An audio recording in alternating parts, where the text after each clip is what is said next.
দরকার দাড়ি ভিজাতে বলে। একজন সাহাবী কাঁদতেছেন, তাকে প্রশ্ন করা হলো, জান্নাত জাহান্নামের আলোচনা করলে তো আপনি এত কাঁদেন না, অথচ কবর দেখে এত বেশি কাঁদেন কেন? তিনি বলেন, রাসূলুল্লাহ সাল্লাল্লাহু আলাইহি সাল্লাম বলেছেন, আখিরাতের মঞ্জিল গুলোর মধ্যে কবর হলো গিয়ে প্রথম মঞ্জিল।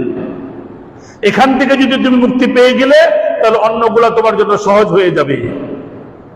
আমি চিন্তা করি, এখানে যদি আমি আটকা পড়ে যাই তাহলে আমার আগের মঞ্জিল গুলো পার হবো, এরপরে না জান্নাত। এতটা ভয় করতেন, এতটা ভয় করতেন। রাসূলুল্লাহ সাল্লাল্লাহু আলাইহি ওয়াসাল্লাম বলেন, ওসমান বিন আফফানের বর্ণনা, আমি কবরের দৃশ্যের চাইতে অধিক ভয়ঙ্কর দৃশ্য আর দেখিনি। কবরের যে ভয়াবহতা, এর চাইতে ভয়ঙ্কর জিনিস আর দেখিনি।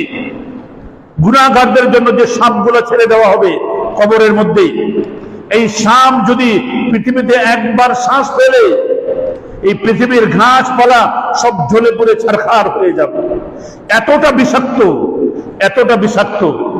ওই সাপ দুইটা ছেড়ে দেওয়া হয় কবরের মধ্যে, পাপীর, একটা মাথার সামনে থেকে একটা পায়ের সামনে থেকে, কামড়াতে কামড়াতে কামড়াতে যখন পেটের দিকে যায় দুজন, আবার ছেড়ে দেয়, আবার কামড়াতে থাকে, আবার ছেড়ে দেয়। কিয়ামত অবধি এটা চলতে থাকবে। সুবহানাল্লাহ, কিয়ামতের ভয়াবহ অবস্থা। কোন কোন ফেরেশতা আসবেন হাতুড়ি নিয়ে, এমন হাতুড়ি পাহাড়ের মধ্যে মারলে রাসূল বলেছেন পাহাড় ধূলিসাৎ হয়ে যাবে। এত শক্তিশালী ফেরেশতা।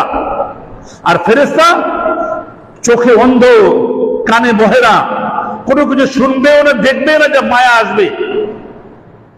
আর এরা এমন ফেরেশতা যে যখন রব্বুল আলামিন তাদেরকে কোনো আদেশ করে, সূরা তাহরীমের বর্ণনা, এরা কখনো নাফরমানি করে না, যা আদেশ করেন তাই করেন।